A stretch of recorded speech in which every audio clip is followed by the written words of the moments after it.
Hello, welcome to law excellence. ఈ వీడియోలో మనం 2022 జూలై 2వ తేదీకి సంబంధించి ఇంపార్టెంట్ కరెంట్ అఫైర్స్ డిస్కస్ చేసుకుందాం. ముందుగా లా ఎక్సలెన్స్లో టీఎస్పీఎస్సీ గ్రూప్ 1కి సంబంధించి తెలుగు మరియు ఇంగ్లీష్ మీడియం కోర్స్ స్టార్ట్ అవబోతోంది. ఇంట్రెస్టెడ్ క్యాండిడేట్స్ ఎవరైనా ఉంటే ఎన్రోల్ చేసుకోవచ్చు. ఇవాల్టి మన ఫస్ట్ ఆర్టికల్ వచ్చేసి ఉగ్రవాదానికి సంబంధించి. రీసెంట్గా మహమ్మద్ ప్రవక్త మీద అనుచిత వ్యాఖ్యలు చేసినందుకు గాను భారతదేశం మీద ఉగ్రదాడులు జరుపుతాము అన్నట్టుగా అల్-ఖైదా ప్రకటించడానికి చాలా కాలం ముందే మన భారతదేశంలో అల్-ఖైదా శాఖ అయినటువంటి ఏక్యూఐఎస్ ఇది కశ్మీర్ మీద తన యొక్క దృష్టిని పెట్టింది. ఏక్యూఐఎస్ అధికార పత్రిక అయినటువంటి నవాయే అఫ్ఘాన్ అనే పేరుని 2020లో నవాయే జగ్వాయే హింద్ అనే పేరుగా మార్చటం దీనికి నిదర్శనం అన్నట్టుగా ఐక్యరాజ్య సమితి హెచ్చరించింది. అయితే ఉత్తరప్రదేశ్కి చెందినటువంటి ఉమర్ నాయకత్వంలో భారత్లో పాతుకుపోవాలి అన్నట్టుగా ఏక్యూఐఎస్ అనేది ప్రయత్నించింది. అతడు సామాజిక మాధ్యమాల ద్వారా చాలామందిని రిక్రూట్ చేసుకునేవాడు. అయితే వాళ్ళని ఢిల్లీ పోలీస్ ప్రత్యేక విభాగం మన దేశంలోని వివిధ ప్రాంతాల్లో అరెస్ట్ చేసింది. ఏక్యూఐఎస్ అనుబంధ విభాగాలైనటువంటి students Islamic movement of India, అలాగే ఇండియన్ ముజాహిదీన్ ఇవి దేశంలో చాలా ఉగ్రవాద దాడులు కూడా జరిపాయి. అయితే భారత భద్రతా సంస్థలు ఆ ఉగ్ర బృందాల్ని విచ్ఛిన్నం చేశాయి. అయితే అల్-ఖైదాకి మరొక అనుబంధ విభాగమైనటువంటి అన్సార్ గజ్వత్ ఉల్ హింద్ అన్నటువంటిది కశ్మీర్ని ఈ ఇస్లామిక్ ఖలీఫా రాజ్యంలో విలీనం చేయాలి అన్నట్టుగా లక్ష్యంగా పెట్టుకుంది. అయితే ఈ ఏజీహెచ్ అన్నటువంటిది అంటే అన్సార్ గజ్వత్ ఉల్ హింద్ అన్నటువంటిది తగినంత సంఖ్యలో కార్యకర్తలు దొరక్క భారతదేశంలో ఇది ఉండలేకపోయింది. భద్రతా సంస్థలు 2021లో లక్నవూలో ఏజీహెచ్ యంత్రాంగాన్ని ధ్వంసం చేయటం జరిగింది. ఇప్పుడు కశ్మీర్ మీద అల్-ఖైదా దృష్టి అనేది పడింది. అది అందించేటటువంటి ధన ఆయుధ సహాయంతో ఏజీహెచ్ కశ్మీర్లోకి వెళ్ళటానికి ప్రయత్నిస్తోంది. అయితే విదేశీ ముష్కరులతో పాటుగా భారతదేశంలో ఇతర ప్రాంతాల నుంచి కూడా ఉగ్రవాదుల్ని నియమించుకోవటానికి ఏజీహెచ్ అన్నటువంటిది ఇప్పుడు ప్రయత్నాలు జరుపుతోంది. అయితే మనం చూస్తే ఆఫ్ఘనిస్తాన్ నుంచి అమెరికా సేనలు నిష్క్రమించగానే భారత్లో కాశ్మీర్, రష్యాలో చెచెన్యా, చైనాలో షింజియాంగ్ లాంటి ప్రాంతాల యొక్క విముక్తికి అంతర్జాతీయ జిహాద్ చేపడతాను అన్నట్టుగా అల్-ఖైదా ప్రకటించింది. కశ్మీర్లో ఉగ్ర కార్యకలాపాలకి పాకిస్తాన్ గూఢాచార సంస్థ అయినటువంటి ఐఎస్ఐ అనేది తోడ్పడుతోంది. కశ్మీర్లో అల్-ఖైదా జోరు అనేది పెరిగితే అది మాకు లాభం అన్నట్టుగా పాకిస్తాన్, చైనాలు కూడా భావిస్తూ ఉన్నాయి. అయితే కశ్మీర్ విషయంలో కనుక భారత్ కనుక ఎక్కువగా ఇన్వాల్వ్ అయిందనుకోండి, వాస్తవాధీన రేఖ వెంబటి అలాగే హిందూ మహాసముద్రంలో తనకి పోటీ ఉండదు అన్నట్టుగా చైనా అంచనా వేస్తోంది. అలాగే తుర్కీ అధ్యక్షుడైనటువంటి ఎర్డోగాన్ యొక్క ప్రైవేట్ సైన్యం సాదత్ అన్నటువంటిది ఆఫ్ఘనిస్తాన్లో ఉగ్రవాదులకు శిక్షణ ఇస్తోంది. కశ్మీర్ సమస్య మీద భారత్ని ఎర్డోగాన్ తీవ్రంగా వ్యతిరేకిస్తూ ఉన్నారు. అలాగే ఆఫ్ఘాన్లో తాలిబాన్ ప్రభుత్వంతో భారత్ సంబంధాలు కొనసాగిస్తూనే ఇటు తుర్కీ, పాకిస్తాన్, చైనా కార్యకలాపాల మీద దౌత్యపరంగా ఒత్తిడిని పెంచాల్సినటువంటి అవసరం అనేది ఉంది. ఆఫ్ఘనిస్తాన్ని ఇస్లామిక్ జిహాదీలు భారత వ్యతిరేక కార్యకలాపాలకి ఒక అడ్డాగా ఉపయోగించుకోకుండా తాలిబాన్లు రక్షణ తీసుకునేలాగా నచ్చజెప్పాలి. కశ్మీర్లో కేవలం ఉగ్రవాదుల్ని నిర్మూలిస్తే సరిపోదు. అక్కడ ఉన్నటువంటి ప్రజల యొక్క మౌలిక అవసరాలని తీరుస్తూ వాళ్ళకి విద్యా ఉపాధి సౌకర్యాలని విస్తరించి మహిళలకి సాధికారత కల్పిస్తూ వాళ్ళ యొక్క అండ ఉండేలాగా మనం చూసుకోవాల్సినటువంటి పరిస్థితి అనేది ఉంది. కశ్మీర్ యువత ఉగ్రవాదుల ఉచ్చులో పడకుండా నివారించటం అనేది ఇందులో అత్యంత కీలకమైనది. క్వశ్చన్ చూడండి, ఉగ్రవాదం అనగానేమి, అందులోని రకాలను తెలపండి. ఉగ్రవాదం అంటే వాళ్ళకి రాజకీయంగా కానీ, తాత్వికంగా కానీ, సైద్ధాంతికంగా కానీ, మతపరమైనటువంటి కానీ లేదా జాతిపరమైనటువంటి పరిగణనలు ఏమున్నప్పటికీ కూడా ఒక నిర్దిష్ట ప్రయోజనం కోసం వ్యక్తులు లేదంటే ఒక వ్యక్తుల సమూహం, సాధారణ ప్రజలు వీళ్ళలో భయాందోళనను రేకెత్తించడానికి ఏదైనా ఒక నేరపూరిత చర్యలు గనక చేస్తే లేదా వాటిని సమర్థించుకునేలాగా ఏదైనా ఇతర స్వభావాన్ని గనక చూపిస్తే అలాంటి వాటిని మనం ఉగ్రవాదం లేదా టెర్రరిజం అనేసి పిలుస్తూ ఉంటాము. అంటే అలాంటి ఒక క్రిమినల్ యాక్ట్ ఏదైనా కానివ్వండి, దాన్ని ఉగ్రవాదం కిందికే లెక్కగడతాము. అయితే ఈ ఉగ్రవాదంలో కొన్ని రకాలు అనేవి ఉన్నాయి. ఒకటవది వచ్చేసరికి డిసెంట్ టెర్రరిజం అనేసి. డిసెంట్ టెర్రరిజం అంటే ఏంటి? ఒక గవర్నమెంట్కి అగెనెస్ట్గా ఎవరైనా రెబల్ గ్రూప్స్ దానికి అగెనెస్ట్గా ఎవరైనా కూడా టెర్రరిస్ట్ యాక్టివిటీస్ని చేపడితే దాన్ని డిసెంట్ టెర్రరిజం అంటాము. ఫర్ ఎగ్జాంపుల్ శ్రీలంకలో ఉన్నటువంటి ఎల్టీటీఏని మనం దీనిగా చెప్పుకోవచ్చు. రెండవది లెఫ్ట్ వింగ్ లేదా రైట్ వింగ్ టెర్రరిజం అనేసి. అంటే టెర్రర్ గ్రూప్స్ ఏవైతే ఉంటాయో అవి లెఫ్ట్ లేదా రైట్ పొలిటికల్ స్పెక్ట్రమ్ని వాటి యొక్క ఎక్స్ట్రీమ్ ఎండ్కి వెళ్ళిపోయి ఆ ఐడియాలజికల్ లీనింగ్స్లో కనుక అవి అక్కడ ఉండి టెర్రరిస్ట్ యాక్టివిటీస్ని చేపడితే దాన్ని మనం లెఫ్ట్ వింగ్ లేదా రైట్ వింగ్ టెర్రరిజం అనేసి పిలుస్తాము. అలాగే రిలీజియస్ టెర్రరిజం అంటే ఏంటి? రిలీజియస్ ఐడియాలజీ మీద ఈ టెర్రర్ గ్రూప్స్ అన్నటువంటివి బేస్ అయ్యి టెర్రరిస్ట్ యాక్టివిటీస్ని కనుక చేపడితే వాటిని మనం రిలీజియస్ టెర్రరిజం అనేసి పిలుస్తాము. ఫర్ ఎగ్జాంపుల్ ఐఎస్ఐఎస్ లేదా ఐఎస్ఐఎల్ అనేసి పిలుస్తాము అవి. ఇక క్రిమినల్ టెర్రరిజం అంటే ఏంటి? ఏదైనా ఒక క్రిమినల్ ప్రాఫిట్ మీద వాటి మీద ఆధారపడి టెర్రర్ గ్రూప్స్ అన్నటువంటిది ఈ ఉగ్రవాదాన్ని కనుక క్రియేట్ చేస్తే దాన్ని క్రిమినల్ టెర్రరిజం అనేసి పిలుస్తాము. అంతేకాకుండా ఈ టెర్రరిజం అన్నటువంటిది మోడ్ ఆఫ్ ఆపరేషన్ మీద బేస్ అయ్యి సైబర్ టెర్రరిజం అనేసి, బయో టెర్రరిజం అనేసి ఇలా కూడా క్లాసిఫై చేయబడ్డాయి. అయితే క్రాస్ బార్డర్ టెర్రరిజం అనేటటువంటిది కూడా ఉంది. అంటే ఏంటి? క్రాస్ బార్డర్ టెర్రరిజం అంటే మన యొక్క నేబరింగ్ కంట్రీస్, అంటే అక్రాస్ ద బార్డర్ నేబరింగ్ కంట్రీస్తో చేసేటటువంటి ఆ టెర్రరిస్ట్ యాక్టివిటీని మనము క్రాస్ బార్డర్ టెర్రరిజం అంటాము. దీనికి పోరస్ బార్డర్స్ ఉండటం, అలాగే నాన్ స్టేట్ యాక్టర్స్ నుంచి సపోర్ట్ అనేది ఉండటం, లేదా ఇంటర్నల్ సపోర్ట్ అనేది ఉండటం, కరప్ట్ అఫీషియల్స్ ఉండటం, ఇవన్నీ కూడా ఈ క్రాస్ బార్డర్ టెర్రరిజంకి ఏదైతే ఫేవర్ చేసేటటువంటి ఫ్యాక్టర్స్గా ఇవి ఉంటాయి.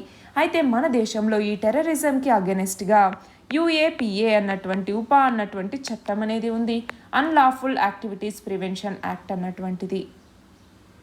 మన నెక్స్ట్ ఆర్టికల్ వచ్చేసి విద్యుదీకరణకి సంబంధించి.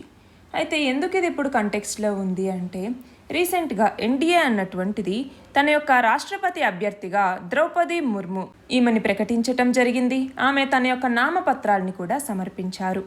అయితే ఈమెని దేశ ప్రథమ పౌరురాలిగా ఎంపిక కోసం ఈమె పేరు ప్రకటించగానే ఒడిశాలో ఉన్నటువంటి ఆమె సొంత గ్రామం అయినటువంటి ఉపర్బేడా, దీనిలో ఇప్పటికీ విద్యుత్ లేదు అన్నట్టుగా మొత్తం దేశానికి కూడా తెలిసింది.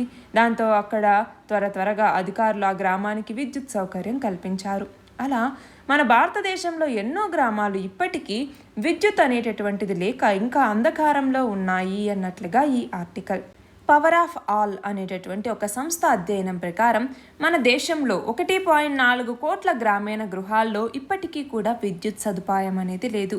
చాలా చోట్ల విద్యుత్ మీటర్లు బిగించినా కూడా కనెక్షన్లు ఇవ్వకుండా వదిలేశారు.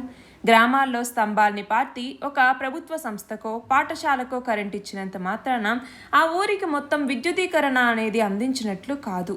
అంటే ఊరిలో ఉన్నటువంటి చిట్ట చివరి గుడిసెకు కూడా వెలుగుని అందించినప్పుడే పూర్తి స్థాయి లక్ష్యం అనేది నెరవేరుతుంది. అయితే ఉత్తరప్రదేశ్, అస్సాం, బీహార్, జార్ఖండ్, ఒడిశా, మధ్యప్రదేశ్, మేఘాలయ ఇలా చాలా రాష్ట్రాల్లో పూర్తి స్థాయి విద్యుదీకరణ జరగలేదు అన్నట్టుగా ఇంధన వనరుల సంస్థ టెరీ యొక్క గణాంకాలు కూడా చెప్తూ ఉన్నాయి. అలా స్వాతంత్రం వచ్చి మనకి 75 ఏళ్ళు అవుతూ ఉన్నా కూడా మన భారతదేశం 100% విద్యుదీకరణకి ఇంకా దూరంగానే ఉంది. మరొక వైపు రోజుకి పెరుగుతున్నటువంటి డిమాండ్కి అనుగుణంగా విద్యుత్ని సరఫరా చేయటంలో కూడా చాలా సమస్యలు అనేవి ఉన్నాయి. కాబట్టి ఈ సమస్యల్ని పరిష్కరించుకుంటూ 2030 నాటికి 450 గిగావాట్ల పునరుత్పాదక ఇంధన సామర్థ్యాన్ని సాధించాలి అనుకునేటటువంటి భారత లక్ష్యాన్ని నెరవేర్చుకోవాల్సినటువంటి అవసరం ఉంది అన్నట్లుగా ఈ ఆర్టికల్. ఇక్కడ క్వశ్చన్ చూడండి, సౌభాగ్య పథకం దేనికి సంబంధించింది? సౌభాగ్య పథకం విద్యుత్ కనెక్షన్లు అందించాలి అన్నటువంటి లక్ష్యంతో దీన్ని తీసుకొచ్చారు. మనం చూస్తే 2.5 ఏళ్లలో ప్రతి ఇంటికి విద్యుత్ కనెక్షన్ని అందించాలి అనేటటువంటి ఉద్దేశంతో 2017వ సంవత్సరంలో 18,000 కోట్ల రూపాయలతో 18,000 కోట్ల రూపాయలతో సౌభాగ్య పథకాన్ని కేంద్ర ప్రభుత్వం ప్రారంభించింది. దీని కింద నెలకి 20 లక్షల కొత్త కనెక్షన్లు ఇవ్వాలి అన్నట్టుగా నిర్ణయించారు. ఆ నిర్దేశిత లక్ష్యం ప్రకారం కార్యక్రమం కనుక కొనసాగితే సంపూర్ణ విద్యుదీకరణ అనేది సాధ్యమయ్యేది. కానీ ఈ పథకం అనేది సరిగ్గా సాగట్లేదు. సౌభాగ్య పథకం కింద 2018 నాటికి మధ్యప్రదేశ్, త్రిపుర, బీహార్, మిజోరాం, సిక్కిం, వెస్ట్ బెంగాల్ ఇలాంటి రాష్ట్రాల్లో 100% గృహాలకి విద్యుత్ అందింది అన్నట్టుగా కేంద్రం ప్రకటించింది. అలా వీటికి విద్యుత్ అందించడంతో కలిపి పూర్తి స్థాయి విద్యుత్ అందుకున్న రాష్ట్రాల సంఖ్య 15కు చేరింది అన్నట్టుగా కూడా చెప్పింది. కానీ గ్రిడ్లు, సబ్స్టేషన్లు, స్తంభాల ఏర్పాటు, మౌలిక సదుపాయాల కల్పన, ఇంటింటికి కనెక్షన్లు ఇవ్వటం, నాణ్యమైన విద్యుత్ని సరఫరా చేయటం ఇవన్నీ కూడా మనకి విద్యుదీకరణలో చాలా ముఖ్యమైనవి. వాటిలో ఎక్కడ లోపం ఉన్నా కూడా అందరికీ విద్యుత్ అనేటటువంటి ఆశయం అనేది నెరవేరదు. అంతేకాకుండా ఈ విద్యుదీకరణకి సంబంధించి నిర్వహణ లోపాలు, అలాగే గ్రిడ్ వైఫల్యాలు, సిబ్బంది నిర్లక్ష్యం వీటి కారణంగా చాలా ప్రాంతాల్లో పేరుకు విద్యుత్ ఉన్నా కూడా విపరీతమైనటువంటి అంతరాయాలు అనేవి ఉంటూ ఉన్నాయి. మన నెక్స్ట్ ఆర్టికల్ వచ్చేసి స్నేక్ ఐలాండ్. ఎక్కడ ఉంది ఇది? నల్ల సముద్రంలో ఉంది. బ్లాక్ సీలో స్నేక్ ఐలాండ్ అన్నటువంటిది ఉంది. ఈ స్నేక్ ఐలాండ్లో రష్యా సైనికుల్ని రష్యా ఉంచిందనమాట. కానీ ఉక్రెయిన్ అన్నటువంటిది ఇక్కడ ముప్పేట దాడి చేయటం జరిగింది. అంటే భూతలం నుంచి, గగనతలం నుంచి మరియు సముద్రం నుంచి కూడా ఇక్కడ దాడి చేయటంతో అలా అన్ని వైపుల నుంచి దాడికి ఈ స్నేక్ ఐలాండ్ కూడా అనుకూలంగా ఉంది. దీంతో రష్యా ఇక్కడ నుంచి బయటికి వెళ్ళిపోవటమే మంచిది అన్నట్టుగా నిర్ణయానికి వచ్చింది. ఈ ద్వీపంలో ఎవరు బలగాల్ని మోహరించినా అది తెలివి తక్కువ పనే అవుతుంది. ఈ ద్వీపం దాడులకి అత్యంత అనువుగా ఉండటం దీనికి కారణం అన్నట్టుగా ఉక్రెయిన్కి చెందినటువంటి సైనిక విశ్లేషకుడు చెప్తూ ఉన్నారు. అయితే ఈ ద్వీపం నుంచి బయటకు వచ్చిన నల్ల సముద్రం మీద రష్యా తన ఆధిపత్యాన్ని వదులుకునే పరిస్థితులనేవి లేవు. నల్ల సముద్రంలో నౌకల్ని అడ్డుకోవటం ద్వారా చాలా దేశాల్లో ఆహార కొరతకి రష్యా వైఖరి కారణం అన్నటువంటి విమర్శలు కూడా వస్తూ ఉన్నాయి. దాంతో స్నేక్ ఐలాండ్ని విడిచిపెట్టడం ద్వారా ఆహార సరఫరా అంటే ఆహార ధాన్యాల సరఫరాకి మేము వ్యతిరేకం కాదు అన్నటువంటి సందేశం ఇవ్వచ్చు అన్నట్టుగా రష్యా ఆలోచిస్తోంది. ఇక్కడ క్వశ్చన్ చూడండి, స్నేక్ ఐలాండ్ ఎక్కడ ఉంది అన్నట్టుగా దీని మ్యాప్ అనేది చూడాలి.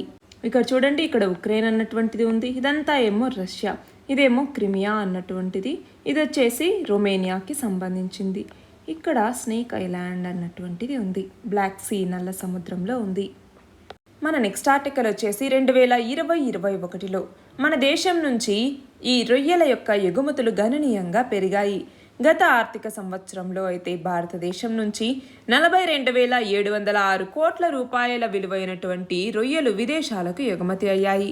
అవి మొత్తం విలువ పరిమాణంలో 53.18% ఉన్నాయి. అయితే విలువ పరంగా 75.11 వాటా ఇవి రాబట్టాయి. అయితే 2021-22లో దేశవ్యాప్తంగా మొత్తం 57,586.48 కోట్ల విలువైనటువంటి సముద్ర ఆహార ఉత్పత్తులు ఎగుమతి అయ్యాయి. 2020-21 సంవత్సరంతో పోలిస్తే పరిమాణంలో 19.12%, విలువలో అయితే 31.71% వృద్ధి అనేది నమోదైంది. ఇందులో అమెరికా మరియు చైనా ప్రధాన దిగుమతిదారులుగా నిలిచాయి. అయితే మనం చూస్తే శీతలీకరించినటువంటి రొయ్యల ఎగుమతిని గనక పరిశీలిస్తే అమెరికా 3,42,572 టన్నులు, చైనా 1,25,666 టన్నులు, యూరోపియన్ యూనియన్కి 90,548 టన్నులు ఇవి ఎగుమతి అయ్యాయి. అయితే బెనామీ రొయ్యల దిగుమతిలో తొలి స్థానంలో అమెరికా, తర్వాత స్థానంలో చైనా ఉన్నాయి. ఇక్కడ చూడండి, సముద్ర ఆహార ఉత్పత్తుల ఎగుమతులకి సంబంధించి 2020-21లో మనం చూస్తే ఎగుమతి అనేటటువంటిది 11,49,510 టన్నులు ఎగుమతి అయితే దాని విలువ 43,720.98 కోట్లు. 2021-22లో అయితే మొత్తం ఈ ఆహార ఉత్పత్తుల యొక్క ఎగుమతుల విలువ 57,586.48 కోట్ల రూపాయలు. వృద్ధి శాతం కూడా మనం చూస్తే 19.12% వృద్ధి అనేది సాధించింది. అదే విలువ పరంగా చూస్తే 31.71% వృద్ధిని సాధించింది. క్వశ్చన్ చూడండి, 2020-21లో మన దేశం మొత్తం సముద్ర ఉత్పత్తుల ఎగుమతుల్లో రొయ్యల శాతం ఎంత? 53.18%. మన నెక్స్ట్ ఆర్టికల్ వచ్చేసి ద్రవ్యోల్బణానికి సంబంధించి. పెరుగుతున్నటువంటి ద్రవ్యోల్బణం ఇప్పుడు ప్రపంచం మొత్తాన్ని కూడా ప్రభావితం చేస్తోంది. మనకి చాలా దేశాల్లో అమెరికా, ఆస్ట్రేలియా, బ్రెజిల్, భారత్ ఇలా చాలా దేశాల్లో ఇప్పుడు ఇదే అతిపెద్ద సమస్యగా ఉంది. పేద, ధనిక, అభివృద్ధి చెందిన, అభివృద్ధి చెందుతున్న దేశాలనేటటువంటి తారతమ్యం లేకుండా అన్ని దేశాల్లో కూడా ఇప్పుడు ఈ ద్రవ్యోల్బణం అనేది ఒక సమస్యగా మారింది. అంటే ఏ దేశంలో చూసినా కూడా అన్ని రకాల వస్తువులు, సేవల యొక్క ధరలు అనేవి పెరిగిపోయాయి. అన్ని రకాల వస్తువులతో పాటుగా కూరగాయలు, పెట్రోల్, డీజిల్, గ్యాస్ ఇవన్నీ ధరలు పెరిగిపోయి సగటు ఖర్చు అనేటటువంటిది పెరిగిపోతుంది అన్నట్లుగా ఈ ఆర్టికల్. ఇక్కడ మనం చూస్తే Venezuela, Sudan, Lebanon, Syria, Zimbabwe, Turkmenistan, అలాగే Suriname, Argentina, Iran, Sri Lanka, Ethiopia. ఇక్కడ చూడండి ఎంతెంత దేశాల్లో ద్రవ్యోల్బణం అనేటటువంటిది ఎంతెంత శాతం పెరిగిపోయింది అన్నట్లుగా మనం చూడొచ్చు. క్వశ్చన్ చూడండి, ద్రవ్యోల్బణం అనగానేమి? కేంద్ర ప్రభుత్వం లక్ష్యంగా పెట్టుకున్న ద్రవ్యోల్బణ శాతం ఎంత? ద్రవ్యోల్బణ సూచికలేవి?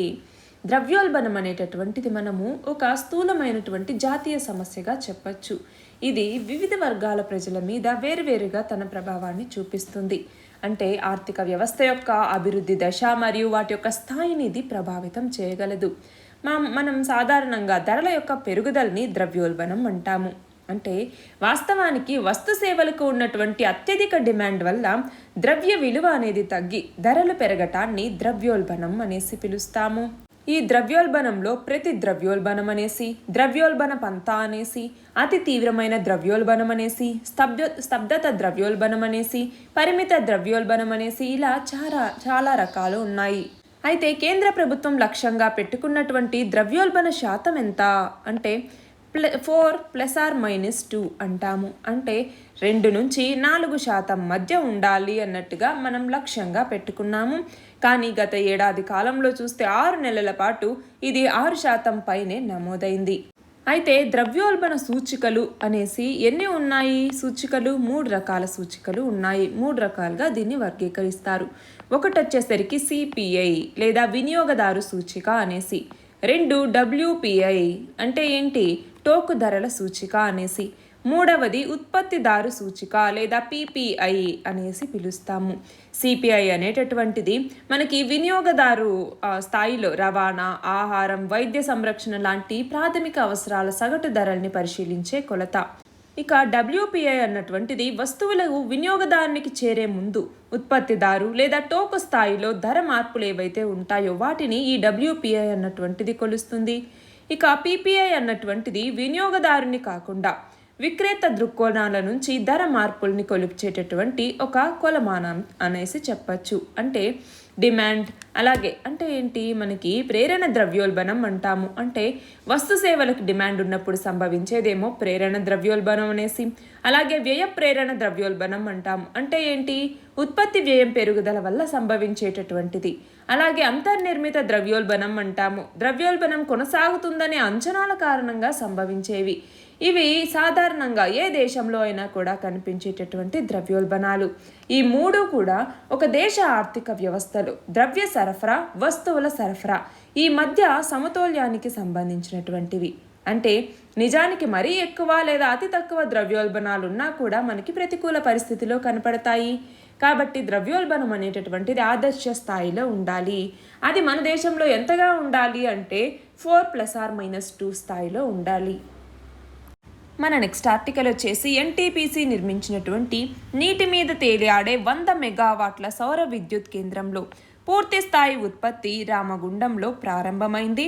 దేశంలోనే అతిపెద్ద పర్యావరణ హిత ప్రాజెక్ట్ అన్నటువంటిది ఇది. పెద్దపల్లి జిల్లా రామగుండంలో దీన్ని ఏర్పాటు చేశారు. మొత్తం 423 కోట్ల వ్యయంతో 500 ఎకరాల విస్తీర్ణంలో దీన్ని రూపొందించటం జరిగింది. మొత్తం 40 బ్లాకుల్లో ఈ ప్రాజెక్ట్ని నిర్మించారు. ఇందులో ఇన్వర్టర్ కానీ, ట్రాన్స్ఫార్మర్లు కానీ అన్నీ కూడా నీటిపైనే తేలియాడుతూ ఉంటాయి. గతంలో 80 మెగావాట్ల విద్యుత్ అందుబాటులోకి వస్తే మిగిలినటువంటి 20 మెగావాట్ల విద్యుత్ కూడా ఇప్పుడు అందుబాటులోకి వచ్చింది. క్వశ్చన్ చూడండి, ఇటీవల పూర్తి సామర్థ్యంతో వాణిజ్య ఉత్పత్తిని ప్రారంభించిన దేశంలోని అతిపెద్ద నీటిపై తేలియాడే 100 మెగావాట్ల సౌర విద్యుత్ కేంద్రాన్ని ఎక్కడ నిర్మించారు? పెద్దపల్లి జిల్లా రామగుండంలో. మన నెక్స్ట్ ఆర్టికల్ వచ్చేసి కాంతికి సంబంధించి కటకాలు, దృక్ సాధనాల గురించి. మనము ఏవైనా వస్తువులు ఫోటోలు తీయటానికి కెమెరాల్ని, దూరంగా ఉన్న వస్తువులను చూడడానికైతే దూరదర్శిని, అలాగే సూక్ష్మ వస్తువులను చూడటానికేమో సూక్ష్మదర్శిని, ఇలాంటి దృక్ సాధనాలను ఉపయోగిస్తూ ఉంటాము. అలాంటి ఈ సాధనాల్లో కటకాలు లేదా లెన్సెస్ అన్నటువంటివి కీలక పాత్ర పోషిస్తాయి. కటకం అంటే ఏంటి అంటే లెన్స్ అనేసి వేటిని పిలుస్తాము అంటే గాజుతో తయారు చేసినటువంటి ఒక పారదర్శక పదార్థాన్ని కటకం లేదా లెన్స్ అనేసి పిలుస్తాము. ఈ కటకాలు అన్నటువంటివి కాంతి వక్రీభవన ధర్మం మీద ఆధారపడి పనిచేస్తాయి. ఆ కటకంలో ఉన్నటువంటి మధ్య బిందువుని దృక్ కేంద్రం అనేసి పిలుస్తాము. అలా కటకాలు అన్నటువంటివి ముఖ్యంగా 2 రకాలు ఉంటాయి. ఒకటి కుంభాకార కటకం, రెండవది పుటాకార కటకం అనేసి. అంటే కుంభాకార కటకానికి ఉండే 2 తలాలు ఇలా కుంభాకారంలో ఉంటాయన్నమాట. అదే పుటాకారానికైతే ఈ 2 తలాలు కూడా పుటాకారంలో ఉంటాయి. ఈ కుంభాకార కటకం మధ్య భాగంలో మందంగా, చివరల్లో పలచగా ఉంటుంది. అదే పుటాకార కటకం అయితే మధ్య భాగంలో పలచగా, చివరిలో అయితే మందంగా ఉంటుంది.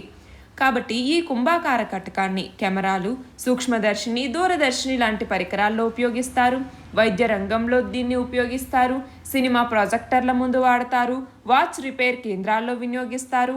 మానవుడి యొక్క కంటిలోని కటకం కుంభాకార కటకం లాగా పనిచేస్తుంది. ఇక పుటాకార కటకాన్ని వేటికి ఉపయోగిస్తారు అంటే వైద్య రంగంలో హస్రదృష్టి యొక్క లోపాలని సవరించటానికి, అలాగే ఫ్లాష్ లైట్లలో కూడా ఈ పుటాకార దర్పణాలని, పుటాకార కటకాల్ని ఉపయోగిస్తారు. దృక్ సాధనాలు అన్నాము. ఏమని ఇందాకే చెప్పుకున్నాం. మైక్రోస్కోప్ కానీ, టెలిస్కోప్ కానీ, కెమెరాలు కానీ, అలాగే మనిషి యొక్క కన్ను కూడా ఒక సహజ దృక్ సాధనంగా, ఒక కెమెరా లాగా పనిచేస్తుంది. అందులో సూక్ష్మదర్శిని లేదా మైక్రోస్కోప్కి సంబంధించి ఇందులో సరళ సూక్ష్మదర్శిని అనేసి, సంయుక్త సూక్ష్మదర్శిని అనేసి 2 రకాలు ఉంటాయి. సరళ సూక్ష్మదర్శిని అంటే ఏంటి? ఇందులో అల్పనాభ్యంతరం ఉన్నటువంటి ఒకే ఒక కుంభాకార కటకాన్ని ఉపయోగిస్తారు. అదే సంయుక్త సూక్ష్మదర్శినిలోకి వచ్చేసరికి 2 కుంభాకార కటకాలని ఉపయోగిస్తారు. కాబట్టి ఆ వస్తువు ప్రతిబింబం చాలా పెద్దదిగా కనపడుతుంది. ఇక దూరదర్శిని అంటే ఏంటి? చాలా దూరంలో ఉండేటటువంటి వస్తువుల్ని స్పష్టంగా చూడటానికి ఉపయోగించే దృక్ సాధనాన్ని మనము దూరదర్శిని అనేసి పిలుస్తాము. ఈ వక్రీభవన దూరదర్శిని మనం 2 రకాలుగా విభజించారు. ఒకటి ఖగోళ దూరదర్శిని అని, 2 భూగోళ దూరదర్శిని అని. ఖగోళ దూరదర్శిని అంటే ఏంటి? చిన్నదైనటువంటి తలకిందల మిథ్యా ప్రతిబింబాన్ని ఇది ఏర్పరుస్తుంది. దీన్ని ఖగోళ శాస్త్రంలో నక్షత్రాలు, ఇతర గ్రహాలు, ఉల్కలు లాంటి వస్తువుల్ని చూడడానికి ఉపయోగిస్తారు. అదే భూగోళ దూరదర్శిని అనుకోండి, దీనిని చిన్నదైనటువంటి నిటారు మిథ్యా ప్రతిబింబాన్ని ఇది ఏర్పరుస్తుంది. దీనిని భూమి మీద దూరంగా ఉండే వస్తువుల్ని చూడడానికి ఉపయోగిస్తారు. అయితే 2 టెలిస్కోప్లను ఉపయోగించి బైనాక్యులర్ని తయారు చేస్తారు. ఈ బైనాక్యులర్ని ఉపయోగించి భూమిపై దూరంగా ఉండే వస్తువుల్ని, ఒక్కొక్కసారి గ్రహాల్ని కూడా చూస్తూ ఉంటారు. అది ఈ కాంతికి సంబంధించి కటకాలు మరియు దృక్ సాధనాలకి సంబంధించి. ఇవాల్టి మన లాస్ట్ ఆర్టికల్ వచ్చేసి ప్లాస్టిక్కి ప్రత్యామ్నాయంగా వెదురుతో చేసేటటువంటి, అంటే వివిధ రూపాల్లో వస్తువుల్ని వినియోగించాలి అన్నట్లుగా. దీనికి సంబంధించి మనం చూస్తే అటు ఫర్నిచర్ కానీ, గృహోపకరణాలు కానీ, అలంకరణ వస్తువులు కానీ, దుస్తులు, ఆహార పదార్థాలు, అలాగే వెదురు బీర్ కానీ, వెదురు టీ, వెదురు బియ్యం, ఇలాంటివన్నీ కూడా క్రమక్రమంగా వినియోగంలోకి వస్తూ ఉన్నాయి. అంటే పూర్వకాలంలో ఇళ్ల నిర్మాణాల్లో కూడా వెదురుని ఎక్కువగా వాడేవాళ్ళు. కొంతమంది ఇనుముకి ప్రత్యామ్నాయంగా వీటిని వాడుతూ ఉన్నారు. అలా మనం చూస్తే రీసెంట్గా అస్సాంలోని గౌహతి నగరం దగ్గర వెదురుతో నిర్మించిన ఒక ఫుట్ ఓవర్ బ్రిడ్జి కూడా చాలా ఆకర్షణీయంగా ఉంటుంది. అలాగే ఏపీలో కూడా చాలా వెదురుతో నిర్మించిన హోటళ్ళు, రెస్టారెంట్లు ఉన్నాయి. వ్యవసాయ రంగంలో కూడా వెదురు అన్నటువంటిది ఉపయోగపడుతుంది. అరటి, టమాటో, డ్రాగన్ ఫ్రూట్ లాంటి ఉద్యాన పంటలకి ఆధారంగా వెదురు కర్రల్ని వాడుతూ ఉంటారు. అలాగే రైతులు పంట పొలాలకు చుట్టూ కంచె రూపంలో కూడా వెదురు మొక్కల్ని వేసుకోవచ్చు. అలాగే ఇంట్లో ఉపయోగించేటటువంటి జల్లెడ్లు, విసనకర్రలు, తట్టలు, బుట్టలు, ఇలాంటి అన్ని వస్తువుల్లో చాలా వరకు వెదురు యొక్క వినియోగం అనేది ఉంది. కాబట్టి వెదురుని ప్లాస్టిక్కి ప్రత్యామ్నాయంగా ఉపయోగించటం అనేది చాలా, అంటే మనకి అలాగే పర్యావరణానికి కూడా శ్రేయస్కరం అన్నట్టుగా ఈ ఆర్టికల్. వెదురుని ఎవరైతే పెంచుతూ ఉంటారో వాటికి సంబంధించి సబ్సిడీ అన్నటువంటిది కూడా గవర్నమెంట్ నుంచి వస్తుంది. అలాగే వెదురు యొక్క ప్రాముఖ్యత ఏంటి? ప్రపంచంలో అతి వేగంగా పెరిగే గడ్డి జాతి మొక్క వెదురు. ఇది రోజుకు 1 అంగుళం పాటు పెరుగుతుంది. ఎలాంటి రసాయనాలు కానీ, ఎరువులు కానీ వీటికి అవసరం ఉండవు. ప్రపంచంలో ఇతర మొక్కల కన్నా 30 నుంచి 35% ఎక్కువ ఆక్సిజన్ని అందించేటటువంటి మొక్క వెదురు. ఒక రోజులో 850 గ్రాముల ఆక్సిజన్ మనిషికి అవసరం. కానీ ఒక వెదురు మొక్క మనిషి అవసరాల్లో దాదాపు 80% ఆక్సిజన్ని అందిస్తుంది. అయితే గాలిలో కార్బన్ డైఆక్సైడ్ని ఇతర మొక్కల కంటే 3-4 రెట్లు అధికంగా పీల్చుకునేటటువంటి గుణం వెదురు మొక్కలకి ఉంది. ఇక్కడ క్వశ్చన్ చూడండి. ప్రపంచ వెదురు దినోత్సవాన్ని ఎప్పుడు జరుపుకుంటాము? ఎప్పుడు? సెప్టెంబర్ 18వ తేదీని ప్రపంచ వెదురు దినోత్సవంగా జరుపుకుంటాము. జాతీయ వెదురు మిషన్ లేదా నేషనల్ బ్యాంబూ మిషన్ అంటాము. ఈ జాతీయ వెదురు మిషన్ని ఏ సంవత్సరంలో కేంద్ర ప్రభుత్వం ప్రారంభించింది? ఏ సంవత్సరం 2018-19లో దీనిని 100% సెంట్రలీ స్పాన్సర్డ్ స్కీమ్గా తీసుకురావటం జరిగింది. ఇక్కడ ఎన్విరాన్మెంట్కి సంబంధించి కొన్ని క్వశ్చన్స్ ఇవ్వటం జరిగింది. చూడండి, 1వది, కింది వాటిలో ప్రాథమిక కాలుష్య కారకం కానిది ఏది? కార్బన్ డయాక్సైడ్ అన్నటువంటిది ప్రాథమిక కాలుష్య కారకమే. సల్ఫర్ డయాక్సైడ్ అన్నటువంటిది, ఉపరితల ఓజోన్ అన్నటువంటిది కాదు. కార్బన్ మోనాక్సైడ్ అన్నటువంటిది కూడా ప్రాథమిక కాలుష్య కారకమే. సో ఆన్సర్ ఏమవుతుంది? 2. 2వది, సూర్యరశ్మి సమక్షంలో హైడ్రోకార్బన్లు వేటితో చర్య జరపటం వల్ల ద్వితీయ కాలుష్య కారకాలు ఏర్పడతాయి? వేటితో? నైట్రోజన్ ఆక్సైడ్లతో. 3వది, DDT మానవ శరీరంలోకి ప్రవేశించి ఏ హార్మోన్ల పనితీరుని తగ్గిస్తుంది? ఏ హార్మోన్లు? ఈస్ట్రోజన్ మరియు టెస్టోస్టిరాన్లు. 4వది, సైలెంట్ కిల్లర్ లేదా నిశ్శబ్ద హంతకిగా పిలిచేటటువంటి కార్బన్ మోనాక్సైడ్కి సంబంధించి సరి అయినది ఏది? ఇది ఆక్సిజన్ రవాణాని అడ్డగిస్తుంది. అవునా? అవును. పదార్థాలు అసంపూర్తిగా మండటం వల్ల ఇది ఏర్పడుతుంది. అవునా? అవును. హీమోగ్లోబిన్తో ఆక్సిజన్ కంటే వేగంగా ఇది బంధితమవుతుంది. అవును. సో పైవన్నీ కూడా దీనికి సంబంధించి సరైనవి.